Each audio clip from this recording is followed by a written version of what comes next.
Leaders and healers, gamers and claimers, ladies and gentlemen from around the universe, from around the globe, from around the community, welcome to the Power, Purpose, and Passion podcast. I am your host, Anthony Cheam, speaker, life coach, trainer, musician, singer, songwriter, author, friend to you, podcast host, ready to serve you, to give you the best of what I know in amping up, upgrading, and updating your life so you can live the best life. This is a podcast where I'm so passionate about it. I claim my power, I clarify my purpose, and cultivate my deepest and widest passions while I'm giving you the best of what I know and understand about life, about success, about happiness. And I'm here to give it to you so you can help, so you can claim your power, clarify your purpose, and cultivate your deepest, widest, and highest passions possible. Ultimately, upgrading your life, updating your life, and then inspiring others to do the exact same, because that's what it's all about. We're learning, earning, returning, growing. So the more you grow, the more you can you can give to life, because that's all you can really do with life. Because I remember hearing one of my original mentors say, you know what? Whatever you give, you will keep forever. And whatever you fail to give, you lose for eternity. So give as much as you can, because that's what life is all about. And let the universe handle the details. Let the universe surrender the outcomes. And let me tell you something, the journey is the destination. And you are on an amazing journey today on this podcast. So thank you for joining us. And I'm really stoked for this episode, because I think it's very appropriate for where we are in this world. I wanted to do a podcast on this particular subject on feminine power, wonder women in the world, and why women's energy, feminine energy, is so needed in our world today. And I'll explain what I mean by that. And not to say that masculinity is not needed by any, I'm not saying that, but we definitely need more feminine, integrative, powerful female leaders to step up. And when I'm in front of a powerful woman, man, it is like I'm dropped to my spiritual knees when I'm in front of a powerful woman.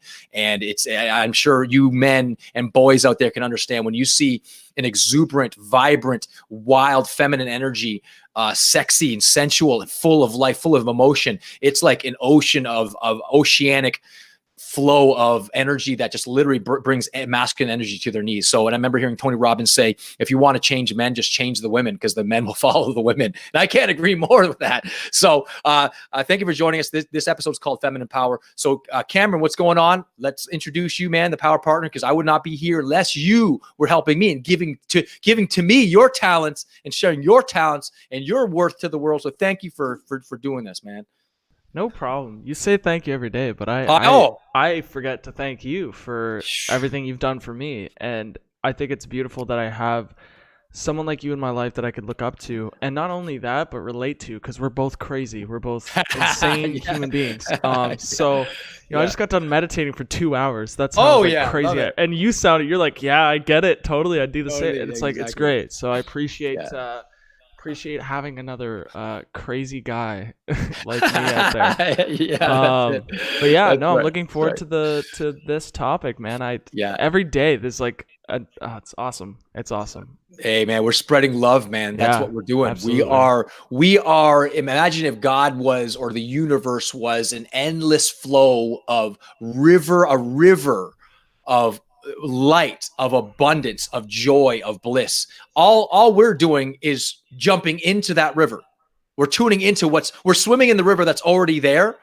And then when we jump out, we're using this delivery system of this podcast to then spread more rivers and streams to the world, and then return back home to the ocean of love, man. I can tell you that's just what it's all about. We're spreading it, because man, is there a lot of negative, cynical, pessimistic, hurting people out there. I mean, today, I just heard about this. 49 people were killed at 2 mosques, terrorist attack. It was just brutal. And my heart just sank.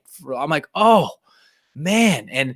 And I was compelled to just sit there and feel the emotion of pain and just feel for those people. And I felt like praying and sending out love to those people, to the people around, to the mothers, the fathers, the children who are suffering. And I felt compelled to do this episode, and I'm gonna turn it up another few notches today, because man, let me tell you, we need. And I can imagine those terrorist attackers, in the families of the people that died in that. I can imagine those terrorist attackers, if they had a powerful feminine example in their life, if they would have done that. It's something to think about. That if we have powerful feminine women and men, powerful masculine men and women out there leading our children. And when we tell you where your leadership is tested is when you become a parent. And it doesn't mean you have to biologically have a kid. You can be a mentor or a coach to a child that's suffering. And I can imagine if those terrorist attackers had strong feminine and masculine examples in life, I guarantee they wouldn't have done that. But the point is, today I want to honor women. A week ago was Women's International Day, honoring women around the world. And let me tell you something. As I look back at my life, I've had many powerful leaders in my life, both men and women. And as I look back, I can tell you two of the most influential women in my life right now for the past 20 years has been my wife and my mother-in-law, for sure. And obviously my mom, of course. I mean, that's a given for sure. But I can tell you, my wife, in my first book, I said to her at the beginning of the book, I dedicate this to my wife, because you are. And I can tell you, I truly am. She believed in me when I did not believe in myself. I hurt her more than anything. I put her through some serious traumas, emotional traumas, and through our relationship and developing our relationship, breaking up and all these other things. And I put her through just emotional turmoil. And I can tell you, she believed in me. Even a lot of her family was like, when we broke up one time, it was like, why are you with this guy? This guy's a horrible human being. You deserve better. Yeah, like her family was telling her this. And I remember she just would respond, I see something beyond all this. She was digging she was digging through the dirt and looking for the gold in me. She had faith that I had gold in me. And I can tell you a big part of the reason why I am today is because of her. And let me tell you, I know where she gets that from. And she gets that from her mom. Her mom, I'm telling you, she's a saint. She's a living saint. I'm saying that loud and clear on the mic. And to the people that are listening, she's feminine energy. She would do anything for anybody. If I was in like Africa and I said, I need your help, and she would take a flight. She would, no question. She lives that sort of what Jesus said, like when I was naked, you gave me clothes. When I was in prison, you visited me. When I was hungry, you gave me food to eat. That she lives and breathes that to a T with her family, with her grandchildren, especially too. I see it a lot. But the point is, I want to honor her. I want to honor my wife, and I want to honor my late mother, of course. Though she struggled in the past few years, physically, mentally, emotionally, and she had her idiosyncrasies, like we all do. But man, I can tell you, as I reflect on the love she had for her children, she sacrificed and committed to her family. Like, wow, let me tell you, there's no greater love than a mother's love. It's like, it is just amazing. And if you've had the gift of having a feminine leader in your life, whether it be in the form of a grandmother or a mother or a sister or a teacher. I mean, if I look back on my life, three of my favorite teachers throughout my whole tenure in formal education were female. Without doubt. My grade 6 teacher, Mrs. Phillips, my grade 9 religion teacher, Mrs. Brazina, who was also my grade 11 cooking teacher. And then my grade 12 English teacher, who was, let me tell you something. She was no one wanted her class because she was mean. She was strict. And I can tell, I was scared of her. I was like, everyone was scared of her. She was like this, man, she just never smiled. She's strict. And she looked at you with like piercing eyes that would literally cut through your heart. Anyway, I remember one time where we were doing a test, and I didn't know anything about the test. So I literally put my name up, turned it over. I ended up getting 0 out of 50. True story. And I remember I thought she was just going to just lace me, and just completely, like, with veracity, with vociferous level of anger, and say, hey, why didn't you do your work? She didn't. I was surprised. She actually took me the next day after class. Anthony, Mr. Cheam, I want to see you after class. And I was like, uh-oh, here we go. Right. And she left me, the class left. And I remember she closed the door, and she said, she came over to me, and this compassion arose from her. Her feminine energy came out, and she went, Anthony, look at me. Why didn't you put any answers on your test? I saw that you didn't put anything.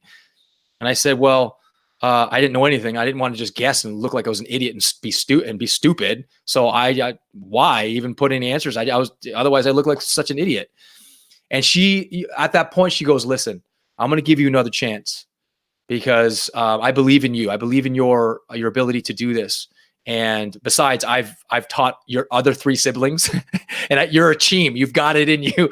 So, and she laughed, and her encouragement, her compassion, man, was what changed me. And I ended up doing well in that class. I started to enjoy it because she showed that level of compassion and love, like only feminine women can do. And she was a masculine woman because she was a teacher. She had to turn that on, and she was able to turn her feminine energy on and just literally just pierce my soul and change my life. And so what am I getting at?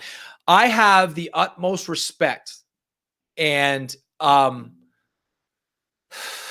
love for particular types of roles that women play. Number one, I have a ton of respect for nuns or anyone that's like in like giving their life to the poor people. Like that is a crazy life. I remember I met a nun at our church who did a speech, and she's a part of this thing called the Missionaries of the Poor, who take in all the poor people in Jamaica and all the elderly people who are forgotten. Any poor people, they just send them over to us, or any children that are abandoned or sexually abused, whatever. It doesn't matter. There's no person that they do not take in. And she did this awe-inspiring speech. The woman was like 4'5".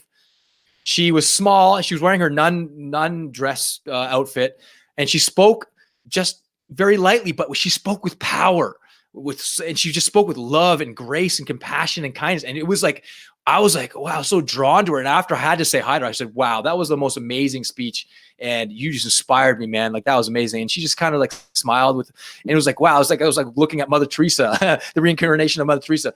And other people that are single moms, people that are raising children on their own, who are working jobs, working trying to put 30 hours of work in 24 hours. You know, that's what working moms do, or single moms do, or single dads too, of course. But this particular episode is dedicated to women, single moms, grandmothers who just love their children, love their grandchildren, people that are PSWs, nurses, people that are in daycares. You know, I remember hearing, Marianne Williamson, who is I love that woman. I just love listening to her and reading her books. But she had her one thing she described in women. She said in the one of the anthropological characteristics of the advanced mammalian species is the fierce behavior of the female mother when she senses a threat to her cubs. And she describes hyenas, who are in the animal world, not necessarily the most docile of creatures and loving of creatures. We don't perceive them as such. But when they catch the food, when the male catches the food and bring it back home to the children and the women will encircle the cubs before the men can eat. The mothers will give the food to the cubs and will encircle the cubs, and they won't allow the men to eat until their children are fed. And what a great metaphor for life. Well, imagine those terrorists that killed those people in New Zealand. Imagine those terrorists had women like that in their life. Maybe they did, maybe they didn't. But imagine the world had women like that, and just exuded that level of love, of power, of certainty, of feminine vibration, that they lead their children. And my wife, I've known her for 22 years now, 23 years now. It is only when we had children did I see her power increase by 10 times. When her leadership in disciplining our children and like her power comes out when she's like teaching our children about life and discipline and the consequences of certain behaviors. Man, her energy comes out like I have never seen before, and it is powerful. And it's sexy at the same time too, right? And I get scared sometimes too. Anyways, the point is that, man, when the feminine energy comes out, I want to honor you women. I want to honor the women out there. I love you guys. We need more feminine women, feminine leaders out there. And we definitely need more masculine men out there too as well. But man, to you feminine women, single moms, grandmothers, mothers, single moms, whatever it is, business women who are building businesses with families, playing the multiple roles. Because let's face it too. I have to admit, being in 2019, as we've evolved as human beings, the women have had to adapt more than the men have had to adapt. And let me explain that just for a second. The women out there, 3-4 decades ago, maybe even longer, their whole role was to stay at home with the kids, and the men would be expected to work. Nowadays, the women have to, most families have to have the mother and the father working. But here's the thing. The expectations for the men have never changed. They come home, they work, they come home, and they sit and watch TV and expect a meal to be prepared for them. And then the women's have to work and come home to be a mom, clean the house, and cook the food. the women have had to adapt more than the men, and the women are exhausted. So men, we need you to step up too. We need you to cook. We need you to clean. We need you to step up and be, the best fathers, the best father mothers, as much as these women are stepping up. So you women are inspiring me. I see some of these women just breaking their backs, just serving, and it's inspiring to me. So thank you to you women out there. Anything to add there, Cam? What about an experience in your life, Cam? Like any women that have changed your life? Yeah. My mother was, a prime example of selflessness, extreme, like just for your family. Amen. Like putting, and it wasn't selfish selflessness either. It was ultimate, like I'm putting your needs ahead of mine, your desires ahead of my own. And it definitely set a wonderful example. And then my father was the provider, work hard type. And so I was able to look at both and see the good in both, and how you can have balance. You can find balance there. I think it's really important to realize that feminine and masculine energy are not inherently bad, but many times they're used in the wrong way. Like I would honestly say that a man who takes advantage of other people is a weak man. Especially taking advantage of people who are weaker than you or smaller than you. That shows your weakness right there. Yes. Yeah. Amen. Yeah. Right. Agreed. And I think like when it comes to feminine energy, like you're talking about all these powerful females. At the end of the day, these are some of the most amazing examples of implementing masculine energy. It's almost like females know exactly what to do with the masculine energy in them, which is, taking care and making sacrifices and pushing through the limits and the comfort and all that stuff just to fulfill whatever purpose that might be, whether that be family or whatever else. But, yeah. You make a tremendous point, because we all have the masculine and feminine traits in us. We have them. There's a core, there's a center where we actually operate from. And one of the things I've discovered too in studying Ken Wilber's work, that the masculine and feminine energy actually grows through 8 stages.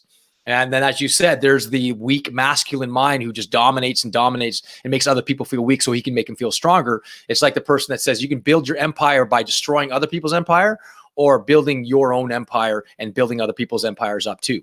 So as you mature through masculine energy, and I won't get into it today, the levels of development, but masculine energy goes through, depending on what program you're looking at, whether it be spiral dynamics or integral theory or whatever it might be. As you study those levels of development, masculine and feminine go through those 8 stages, and go through egoic stages, go through ethnocentric stages, world-centric stages, and cosmocentric stages, where they're highly advanced masculine minds and hearts, and highly advanced feminine minds and hearts. So yeah, you make a tremendous point, and I appreciate you bringing that up, because we mature in our masculine energy as we grow up. So, but the point is, let's honor the women. And I love what Walt Whitman said. He says, "Woman, be not ashamed. You are the gateway of the body. You are the gateway of the soul."